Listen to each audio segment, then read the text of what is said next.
আমরা বাজারগুলিতে যখন বিভিন্নভাবে পরোক্ষভাবে অনেকের মাধ্যমে তথ্য নেওয়ার চেষ্টা করেছি, গতানুগতিকভাবে আগের মতো করে এখনো সেই চাঁদাবাজিগুলো চলছে। আমরা যে সিন্ডিকেট বলছি, এই সিন্ডিকেটের সবচেয়ে বড় একটা অংশ যে নিয়ন্ত্রণ করে রাজনীতিবিদরা, এটা নিয়েও তো কোনো সন্দেহ নেই।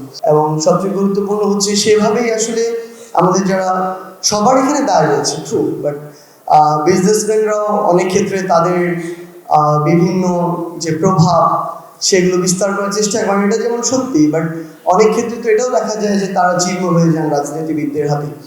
সো আমরা কারওয়ান বাজার থেকে শুরু করে বাংলাদেশের বিভিন্ন বড় বড় যে বাজারগুলো, সেগুলোতে যখন কথা বলার চেষ্টা করেছি, তখন এমন বিভিন্ন ক্ষেত্রেই দেখেছি যে এই খুচরা বাজার, যেগুলোর সাথে মানুষ সরাসরি অনেক বেশি সম্পৃক্ত, সেই বাজারে একটা জিনিসের মূল্য 1.5 গুণ থেকে 2 গুণ বেড়ে যায় শুধুমাত্র এরকম কয়েকটা স্টেক হোল্ডারকে চাঁদা দিতে হয় দেখে। তো তাদের উপস্থিতিটা গুরুত্বপূর্ণ। আমরা আশা করি যে বণিক বার্তা যে আয়োজন করছে, পরবর্তীতে এই আয়োজন তাদের উপস্থিতিতে আরো সমৃদ্ধ এবং কার্যকর হবে। আমাদের এরকম অনেক পলিসি ফোরাম হয়, আলোচনা হয়, অনেক মানুষজন আসেন, গুরুত্বপূর্ণ। কিন্তু সবচেয়ে বড় কথা হচ্ছে এখান থেকে বের হওয়ার পরে গতানুগতিক আগের মতোই চলতে থাকে।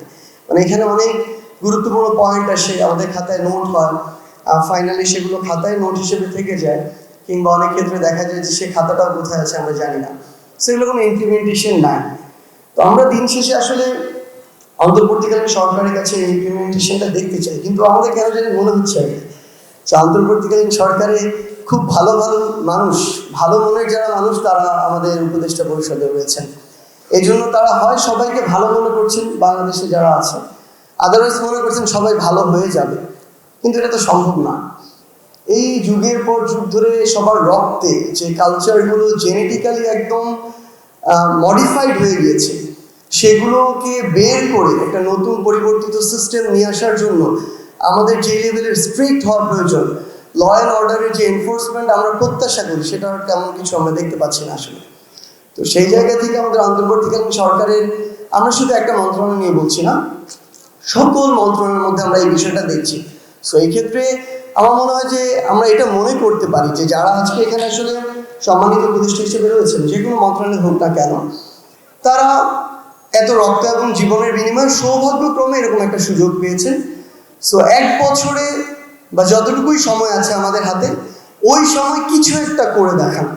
আমার মনে হয় এই চেষ্টাটুকু, একটা কাজ, আমরা মনে করি আমাদের প্রায় 24-25 জন উপদেষ্টা, একজন যদি একটা মন্ত্রণালয়ে একটা কাজ করেন যেটা ন্যাশনালি একটা পজিটিভ ইম্প্যাক্ট ক্রিয়েট করবে, এটা আমরা আমাদের সারা জীবন, আমাদেরকে যদি পরবর্তীতে এসে খুনি হাসিনা তার দোসর অন্য কোনো এজেন্ট এসে হত্যা করে ফেলে, আমাদের বিন্দু মাত্র দুঃখ হবে না।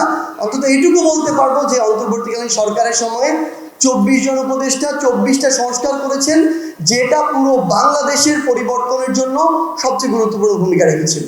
আমরা আসলে এখনো আশাবাদী, কিন্তু সবচেয়ে বড় কথা হচ্ছে যতটা আশা আমরা করেছিলাম, সেই জায়গায় আমাদের প্রত্যাশা কিছুটা কমছে। আমরা চাই আমাদের এই প্রত্যাশা আরো বাড়ুক।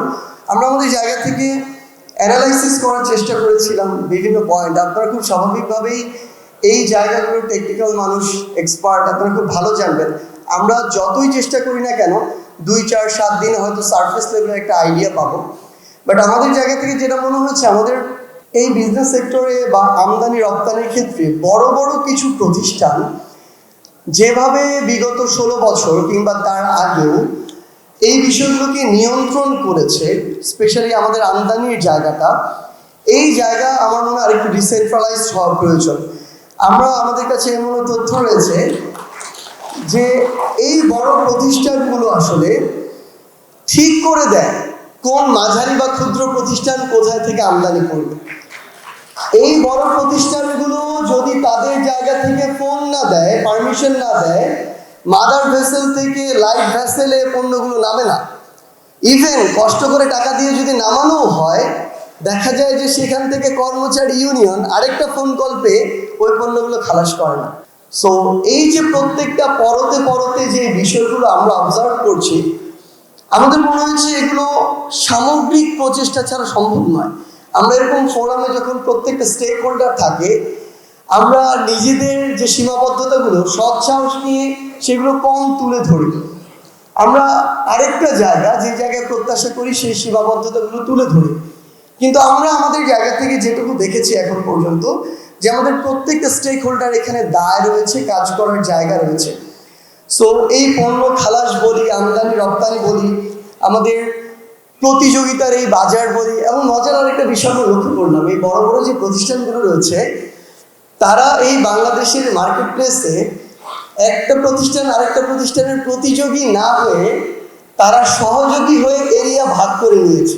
তারা তাদের মতো করে আলাদা আলাদা জায়গায় ডিল করে। যেমনভাবে আমরা এটা দেখি, আমি তো ওয়াইল্ড লাইফ নিয়ে পড়াশোনা করেছি, জেনেটিক্স নিয়ে, জিওলজি নিয়ে, তো আমরা দেখেছি সেখানে এনিমেলদের মধ্যে আলাদা টেরিটরি ভাগ করা থাকে এবং বিভিন্নভাবে এই টেরিটরি দেয়া হয়। তো সেই এক টেরিটরিতে আরেক টেরিটরি কেউ যায় না।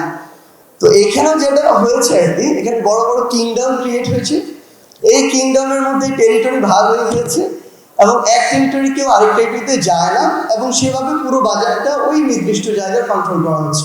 সো আমাদের মনে হয় এই সমঝোতাপূর্ণ সহযোগিতামূলক বাজারের জায়গায় আমাদের প্রতিযোগিতামূলক একটা বাজার খুব বেশি দরকার।